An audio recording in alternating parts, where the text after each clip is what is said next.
Hello mga master, Julius Taylor po at welcome po sa aking vlog.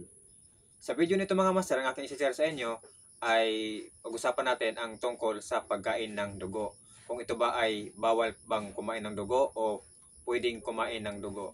Kasi sa iba-ibang religion mga master, mayroong pwede kumain ng dugo at mayroon din namang bawal kumain ng dugo. At mayroon po tayong mababasang bawal kumain ng dugo sa Bible. Meron tayong mababasa sa Old Testament at meron din tayong mababasa sa New Testament naman. So ngayon, papaliwanag natin kung bawal ba itong kainin o pwedeng kainin mga master. So, una, siyempre babasahin natin sa Bible para meron tayong pagbabasihan.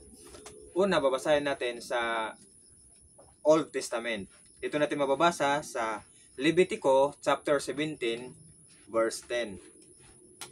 At ito yung ating mababasa mga master.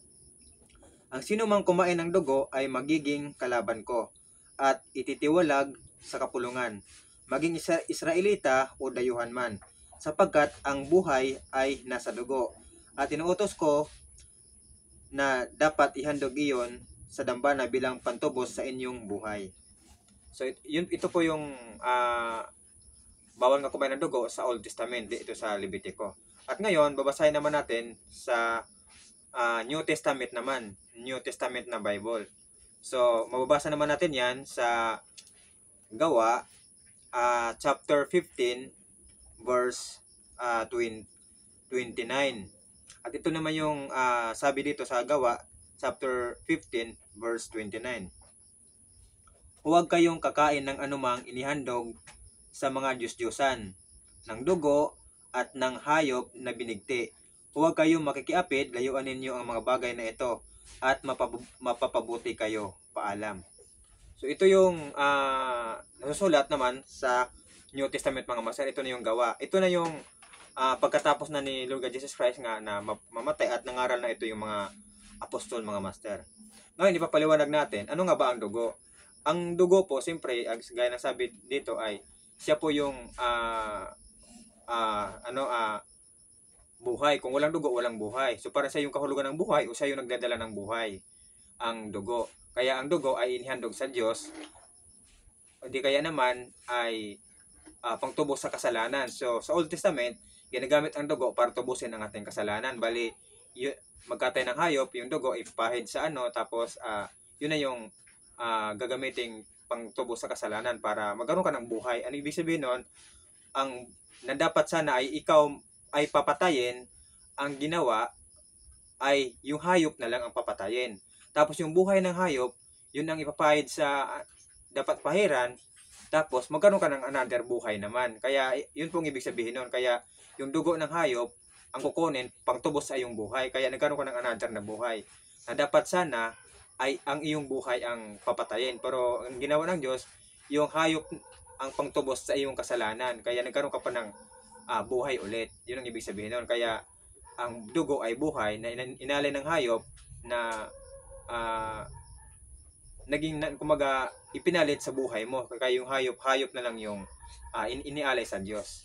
Kaya yung dugo ay napakahalaga sa Old Testament. Kailangan gagawin yon para matubos ang iyong kasalanan. Kasi kung walang dugo, hindi matutubos ang iyong kasalanan.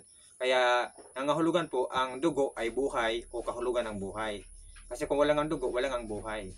Ngayon, dito naman sa New Testament naman, sa Gawa, sinasabi nga rin dito na bawal nga kumain ng dugo. Ngayon ang inihanog sa Diyos-Diyosan, ang dugo, at huwag itong mga kainin, mga binigti o anumang pagkain ganon. So bawal din siya. So sa New Testament, kaya naman siya naisulat na bawal kasi yung nagsulat ng book na ito sa Gawa ay ito yung time na isinulat niya at hindi niya alam ang pagsulat na ito ay hindi pa pala niya naintindihan ng mga bagay-bagay na mga aral ng ating Panginoong Hesus. So gaya na lamang natin, babasahin natin sa Gawa pa rin, chapter 10 verse 10 naman.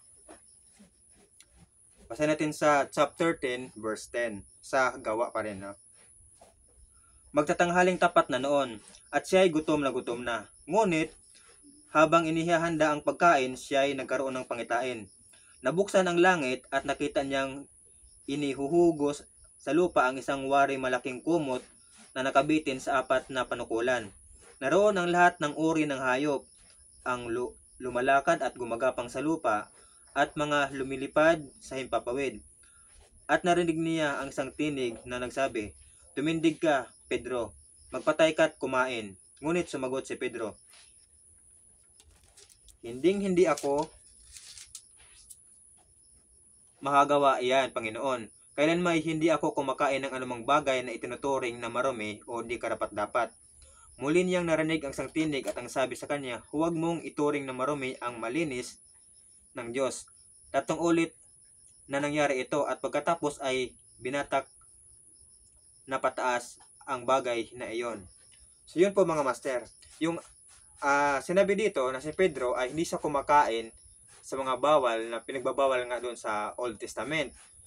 Pero sinabihan siya ng Panginoon, ng kanyang pangitain sa Panginoon, na huwag mo nang ituring ang marumi na nililinis na ng Diyos. So ibig sabihin, dito sa gawa, na mayroon pa silang hindi naintindihan sa mga aral ng Panginoong Hesus habang nangangaral sila. Kasi dito mga master, habang nangangaral sila, mayroon pa silang hindi naintindihan sa mga bagay na naturo sa kanila ng Panginoong Hesus na hindi pa nila naintindihan. At dito pa, habang nangangaral sila, dito pa pinaintindi sa kanila ng Panginoon ang kanilang mga hindi naintindihan.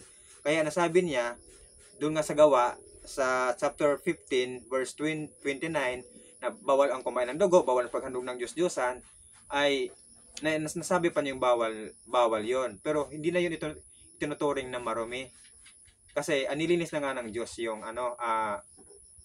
lahat ng bagay na nilinis na, kasama na yung mga bawal na pagkain. So dito ibig sabihin, ang pagkasabi dito na bawal kumain ng dugo ay hindi na siya nasunod doon sa pagkasabi ni ating Panginoong Hesus kay Lord God, na kung saan binanggit nga sa pangitain niya na huwag mong ituring ang marumi, ang malinis na marumi, kasi nilinis na nga ito ng Diyos.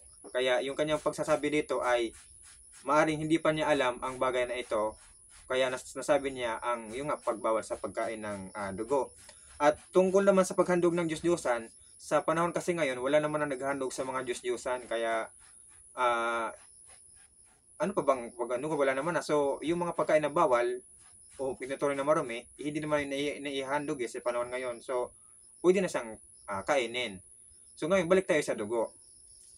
Ang dugo sa Old Testament ay nasusulat nga na ginagamit siya ng pangtubos ng kasalanan at kahulugan siya ng buhay o siya ang buhay. Ngayon, sa New Testament kasi, sa panahon ni Lord God Jesus Christ, ay nabago na po yun mga master. Ang ibig sabihin po ng dugo ay na-abolish na po ang paggamit ng dugo, na siyang naging kahulugan ng buhay o siya ay buhay. Napalitan na po ang dugo. Ang dugo po ay napalitan na po ng salita. At ang salita na yon ay si Lord God Jesus Christ. Napalitan na po ang dugo ni Lord God Jesus Christ. Hindi na po ang dugo ang buhay, kundi si Lord God Jesus Christ na po ang buhay.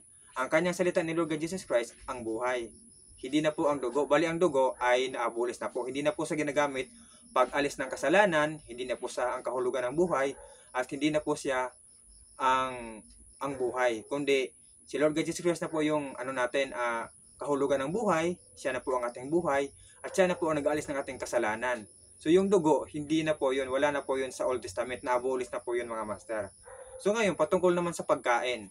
So ang pagkain, kung kinakain mo ang dugo, so doon nga sa sinasabi doon sa nang pagitan doon sa kay Pedro, na pwedeng kainin na ang tinuturing na marumi, ay pwede na kainin. So lahat nga wala namang sinasabing hindi lahat. So lahat kaya maituturing siya na malinis na. Na ibig sabihin, pwede nang kainin ang dating hindi pwedeng kainin na pinagbabawal sa kanila. Pero di naman ibig sabihin na kahit hindi pagkain, kahit hindi naman talaga pagkain, ikakainin mo. Kaya ng mga bato, buhangin, kahoy, plastic, hindi naman yon. Kumbaga yung madalas na bawal kainin na pwede naman kainin, kasi bawal nga, kasi nga para sa Diyos yun, or para kanino man, or para sa dambana. So dito, pwede na siyang kainin kasi hindi na siya nangangahulugan doon sa Old Testament, kundi ang nangahulugan ngayon ay si Lord God Jesus Christ na. Sa Old Testament kasi, ginagamit kasi yung dugo para pagalis ng kasalanan, para patawarin ka. Ngayon kasi, hindi na dugo ang ginagamit, si Lord God Jesus Christ na. Kaya Lord God Jesus Christ ka na mag-repent, humingi ng kapatawaran, manalig sa Kanya, patatawarin ka na. Magkaroon ka na ng buhay na walang hanggan. So yung dugo, naalis na yung kahulugan sa Kanya ng buhay. Kundi si Lord God Jesus Christ na ngayon ang kahulugan ng buhay, ang ating buhay, ang nagbigay buhay, buhay na walang hanggan. So, hindi na po natin kailangan sumunod na bawal pa bang kumain ng dugo o hindi. So, pwedeng kainin kung hindi ito nakakasama sa iyong kalusugan, pero wag mo rin kainin kung sa tingin mo nakakasama sa iyong kalusugan. Kagaya ng sabi ng mga apostol, wala na ang pagkain kapag kakainin mo ay masama kung nakakasama sa iyong kalusugan at nakakasama sa iyong kapwa. Pero kung hindi naman, pwede mo itong kainin. At sinabi naman ni Lord God Jesus Christ, ang pagkain ay ipinapasok lang sa bibig, lalabas lang din naman ito. So, ganun pa man, ayun na nga, kakain ka man ng dugo, or hindi ka man kumakain ng dugo, pero hindi ka naman nakasunod kay Lord God Jesus Christ, maliligtas ka ba sa hindi mo pagkain ng dugo? Hindi ka naman nananalig kay Lord God Jesus Christ. Maliligtas yung taong kumain ng dugo, pero nananalig kay Lord God Jesus Christ.